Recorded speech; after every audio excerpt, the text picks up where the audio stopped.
I want to show you this interesting provision that made it into the COVID relief bill. COVID-19 relief bill doubles healthcare budget for Congress. So Lee Fong wrote about this. The exclusive clinic used by members of Congress got an extra $5 million in the latest spending bill.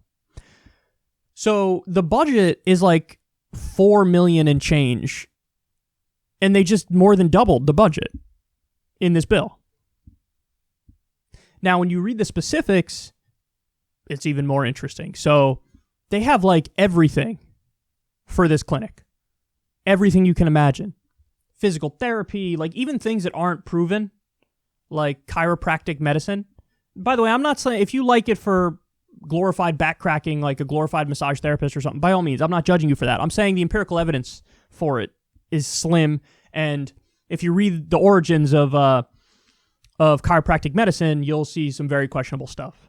They believe in subluxation theory, which is like all your ailments and ills and sicknesses are because your spine is not aligned properly. Really goofy pseudoscience stuff. But they have that there. They have physical therapy there. They have every sort of little subcategory of medicine you can imagine, fully funded.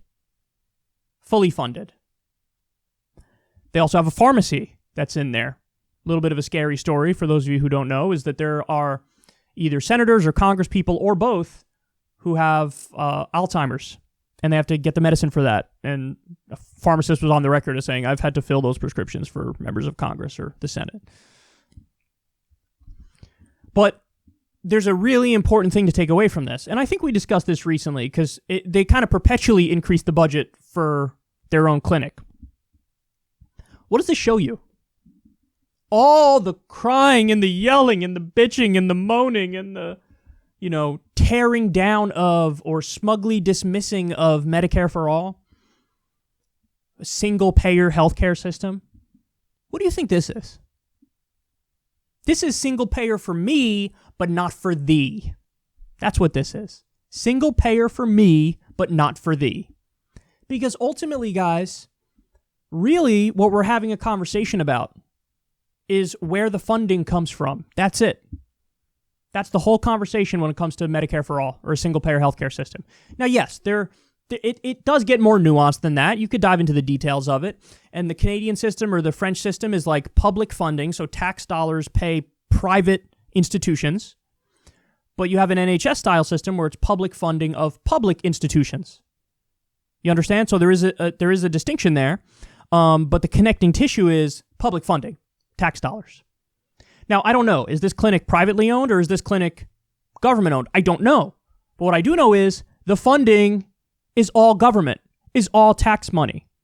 So somehow they fearmonger like that's not good for you, but it's perfectly okay for them.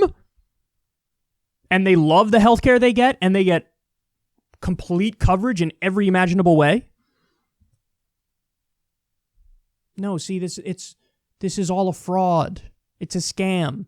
The corporate Democrats who oppose Medicare for all are paid to oppose Medicare for all by the for-profit health insurance companies.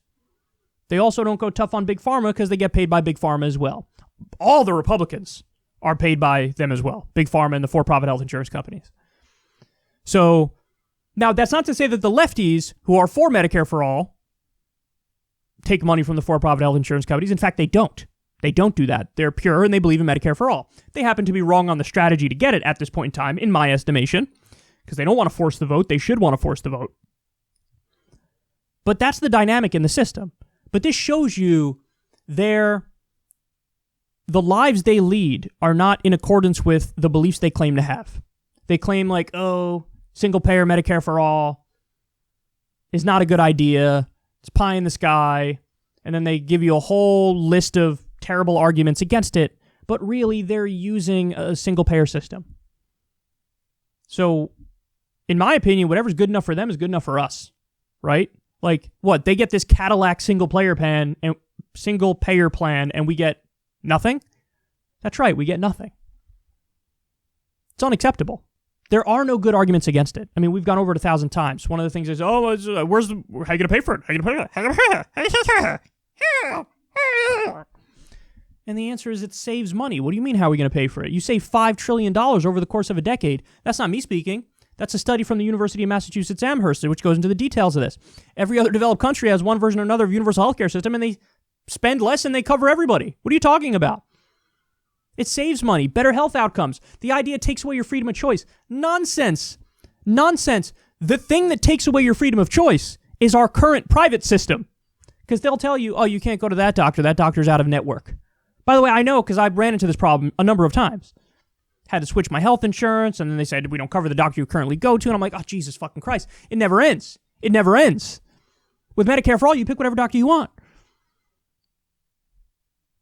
So Medicare for All, single payer, for me, but not for thee.